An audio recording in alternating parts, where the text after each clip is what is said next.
দিকে আমার মনকে নিবেদিত করলাম। ওয়ামা আনা মিনাল মুশরিকিন, আমি মুশরিকদের মধ্য থেকে কখনোই নয়। কারণ শিরিক হচ্ছে মারাত্মক গুনাহ।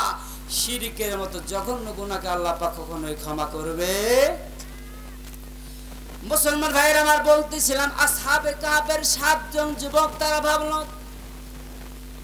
কেমন কথা, নিজ হাতে পাথর দিয়ে মূর্তি বানাইলো, আবার এর পূজা করে। অসম্ভব, এরা কখনোই আমাদের প্রভু হতে পারে না। বাদশা হচ্ছে জালেম বাদশা, এবং কওমের লোকেরা সবাই মূর্তি পূজা করে।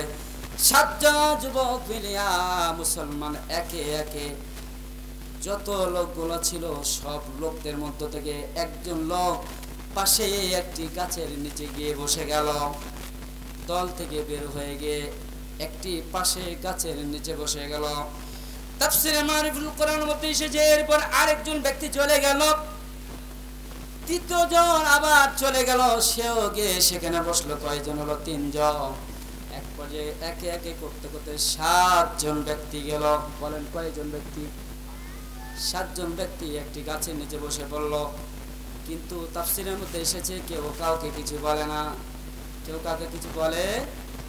কারণ বলতেছে যদি বলে ফেলি তাহলে কেউ হয়তো বা সরকারের কাছে গিয়ে বলে দেবে যে এরা সরকারকে মানে না, সরকার বিরোধী লোক, ঠিক কিনা? তখন ফাঁসির কাস্টে ঝুলতে হবে। কারণ বাদশা কি ছিল বলেন সবাই? বাদশা কি? জালেম। নিজে ঈমান এনেছে এটা প্রকাশ করতে পারে। আজও বাংলার জমিনের মধ্যে কোরআনের হক কথা বলা যায় না। কথা বলেন ঠিক কিনা? কোরআনের কথা বললে অনেকের গা জ্বলে ছারখার হয়ে যায়। কি বুঝেন নাই মনে হয়? কোরআনের কথা বললে অনেকের গায়ে আগুন জ্বলে কিনা? বলেন জ্বলে কিনা? আল্লাহর এই জমিনের মধ্যে কোরআনের কথা বলা যায় না। আশ্চর্য কথা, কোরআনের মধ্যে এমন কোন জিনিস নেই বলে হুজুর রাজনীতির কথা বলা যাবে না। এই বন্ধু, দিলের কান লাগায় শুনেন, কোরআনের মধ্যে এমন কোন জিনিস নাই আমার আল্লাহ বলে নাই। কোরআনের মধ্যে রাজনীতির কথা আছে। রাজনীতি, বিজ্ঞান নীতি, রাষ্ট্রনীতি, সমাজনীতি, পরিবার নীতি, সব নীতি এই কোরআনের মধ্যে আছে। এমন কোন জিনিস না যেটা কোরআনের মধ্যে নাই। আল্লাহু আকবার। আল্লাহ পাক বলছেন, হুজুর দলিল কি বলেন? ওয়ানাজ্জালনা আলাইকাল কিতাবা তিবয়ানান লিকুল্লি শাই ওয়া হুদাও ওয়া রাহমাতাও ওয়া বুশরা লিল মুসলিমিন। আল্লাহু আকবার। আল্লাহ পাক বলছেন, নবী ওয়ানাজ্জালনা আলাইকাল কিতাবা, আপনার কাছে যে কিতাব নাজিল করেছি এই কিতাবের মধ্যে এমন কোন জিনিস নাই যেটা বলা হয় নাই। অর্থাৎ সব কিছু আমার আল্লাহ এই কোরআনের মধ্যে স্পষ্টভাবে বলে দিয়েছেন। সুবহানাল্লাহ বলেন। মুসলমান ভাইয়েরা আমার, বলতেছিলাম গত কয়েকদিন আগে শিবগঞ্জে মাহফিলে গেলাম। নদী পার হইতেছিলাম, এক ভাই যিনি দাওয়াত দিয়েছিলেন, নাম তার আব্দুর রহমান, তাকে বলে হুজুর সরকারের বিরুদ্ধে কোনো কথা বলা যাবে না। হুজুর সাবেক সরকারের বিরুদ্ধে কোনো কথা বলা যাবে না। আমি ডাক দিয়ে বললাম, ভাই এখনো বুঝে আপনাদের সাবেক সরকারের মহব্বতের লোক এখনো বুঝে আপনাদের এলাকায় আছে? এখনো আছে? আমি উঠলাম, বললাম অসম্ভব, বাংলাদেশের রাজনীতি নিয়ে আমি কোনো কথা বলবো না। তবে যিনি সবচেয়ে সর্বশ্রেষ্ঠ রাজনীতিবিদ ছিলেন, যিনি ছিলেন সর্বশ্রেষ্ঠ রাষ্ট্রনায়ক, যিনি সর্বশ্রেষ্ঠ রাষ্ট্রবিজ্ঞান, যিনি ছিলেন সর্বশ্রেষ্ঠ রাষ্ট্রপতি, ঠিক কিনা? যিনি ছিলেন সর্বশ্রেষ্ঠ সেনানায়ক, যিনি ছিলেন সর্বশ্রেষ্ঠ চিফ কমান্ডার, যিনি ছিলেন সর্বশ্রেষ্ঠ বিশ্ব নবী, মানবতার মুক্তির দূত, নবিকুল শিরোমণি, সেই বিশ্ব নবীর মদিনার আদর্শের কথা বুক উঁচু করে উচ্চ কণ্ঠে আমি বলতে থাকবো। প্রয়োজনে ফাঁসির কাস্টে ঝুলতে হলো, কোরআন থেকে কখনো এক পা পিছপা হব না। ঠিক কিনা বলে? ঠিক কিনা? মুসলমান ভাইয়ের আমার, এই 7 জন ব্যক্তি বলে যদি বলে দেই তাহলে তো কে বলে দিবে যে গোয়েন্দা বিভাগকে রিপোর্ট করে দিবে, ফাঁসির কাস্টে ঝোলাবে, এই জন্য কেউ কাউকে কিছু বলে না। শেষ পর্যায়ে একজন সাহসিকতার সাথে বলল, একজন যুবক বলল, ভাই বলেন দেখি আপনারা কি জন্য এখানে এসেছেন?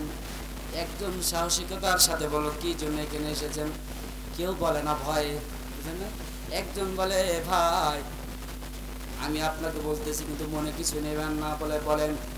বলল, এই যে আমাদের বাদশা, জালেম বাদশা দিকিয়ানুস, সে হচ্ছে জালেম বাদশা, তারা সকলেই মিলে মূর্তি পূজা করে, এটা আমার কাছে ভালো লাগে না, আমি মূর্তি পূজা করতে চাই না, এই জন্য তাদের থেকে পৃথক হয়ে আমি এই গাছের নিচে এসে বসেছি। সুবহানাল্লাহ বলেন।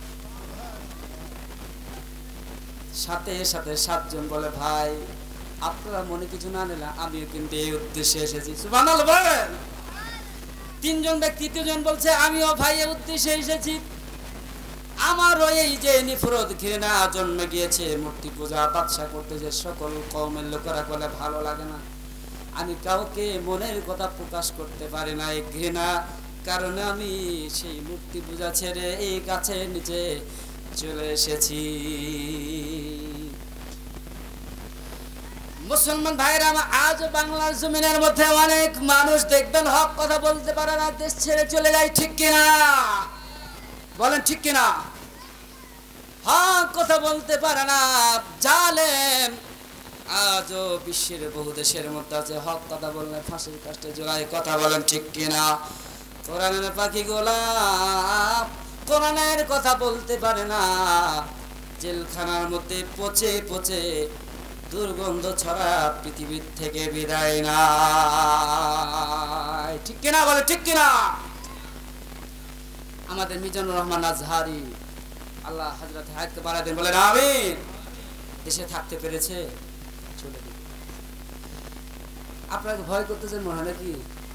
কোরআনের ব্যাখ্যা আমাদের এখন বর্তমান করা বেশি সহজ হয়ে গেছে। কথা বলেন ঠিক কিনা? 5 তারিখের পর থেকে কোরআনটা বোঝা বেশি সহজ আমাদের জন্য। কথা বলেন ঠিক কিনা? আগে তো ফেরাউন আর নমরুদের অনেক কথা বলতাম, আর এখন কত দূর যাওয়া লাগে না, আমাদের আশেপাশে উদাহরণের শেষ। কথা বলেন ঠিক কিনা? বলেন। মুসলমান ভাইয়েরা আমার, এই 7 জন যুবক বললো, ঠিক আছে আমরা আলাদাভাবে ইবাদত করা শুরু করে দেই। আলাদাভাবে ইবাদত করা শুরু করে দিল। এক পর্যায়ে বাদশার কাছে খবর পৌঁছে গেল, কে যেন গোয়েন্দা বিভাগ কি রিপোর্ট করে যায়, বাদশার কান পর্যন্ত পৌঁছে যায়। বাদশা বলে, ওই 7 জন যুবককে ধরে না আসা হোক। খেয়াল করিয়েন, 7 জন যুবককে ধরে না আসা হলে খেয়াল করিয়েন, 7 জন যুবককে বলা হলো বাদশা। বাদশা বলল, খবরদার, আমার দেশের মধ্যে তোমরা আলাদাভাবে কোন খোদার পূজা করো, অসম্ভব। আমার রাজ্যের মধ্যে থাকিয়া তোমরা অন্য কোন খোদার পূজা করতে পারবে না। নাউজুবিল্লাহ বলেন। যদি তোমরা করো তাহলে তোমাদের পোশাক খুলে নেওয়া হবে। তাফসীরে মারিফুল কোরআনের মধ্যে এসেছে, ওই যে 7 জন যুবক ছিল, কোন কোন মুফাসসিরিনে কেরাম বলছেন 7 জন ছিল খোদ ওই বাদশার 7 জন সন্তান। সুবহানাল্লাহ বলেন। বাদশার ছেলেদের গায়ে বুঝি নরমাল পোশাক থাকে না ভিআইপি পোশাক থাকে? বলেন। লোকগুলা কি নরমাল পার্সন নাকি ভিআইপি পার্সন? বাদশা বলছে যে না, তোমাদের যে রাজকীয় পোশাক আছে এটা খুলে ফেলা হবে। যুবকেরা বলে, বাদশা নামদার জালেম বাদশা, এই পোশাক কেন, আরো কিছুই করো, প্রয়োজনে ফাঁসির কাস্টে ঝুলবো। ঠিক, আল্লাহ যে আমাদের পথ দেখাচ্ছে, এই পথ থেকে এক পা বিচ্যুত হব না। ঠিক কিনা বন্ধুরা আমার? যুগে যুগে সাহাবায়ে কেরামের ইতিহাসের দিকে তাকান, কত কষ্ট করেছেন ওনারা, ফাঁসির কাস্টে ঝুলেছেন, এরপরও জালেমের সামনে কোনোদিন কোন ব্যক্তি সাহাবী মাথা নত করে না। ঠিক কিনা? আসেন বুখারী শরীফের 2য় খণ্ড থেকে আপনাদের একটু শোনায় দেই। বুখারী শরীফের 2য় খণ্ডে খুবাইব রাদিয়াল্লাহু তাআলা আনহু কি নাম, হযরত খুবাইব রাদিয়াল্লাহু তাআলা আনহু যখন কাফের বেঈমানদের হাতে পড়ে গেল, তারা বলল খুবাইব ঈমান ছেড়ে দাও, আমার অনেক কথা চলে আসে, কোন দিকে যাব খুঁজে পাচ্ছি। বন্ধুরা আমার, খুবাইব রাদিয়াল্লাহু তাআলা আনহু যখন ধরা পড়ে গেলেন, তারে বলা হলো খুবাইব তোমাকে এখন ফাঁসির কাস্টে ঝুলানো হবে, ঈমান কি ছাড়বে নাকি? বলছে খুবাইব বলে এরকম ফাঁসি কেন?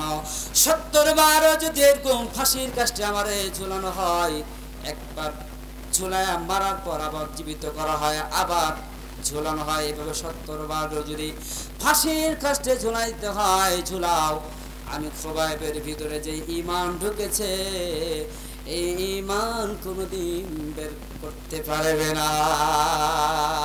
সুবহানাল্লাহ বলেন না, জিকির করেন লা ইলাহা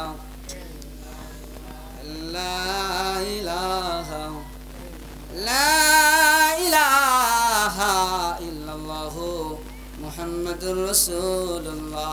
আলোচনা খেয়াল করেন কোথা থেকে কোথা যায়, ইনশাআল্লাহ শেষ পর্যন্ত এই সময়ের মধ্যে সবগুলো আলোচনা গোছায় নেবেন মুসলমান। আই বন্ধু খুবাইবকে ডাক দে, বল খুবাইব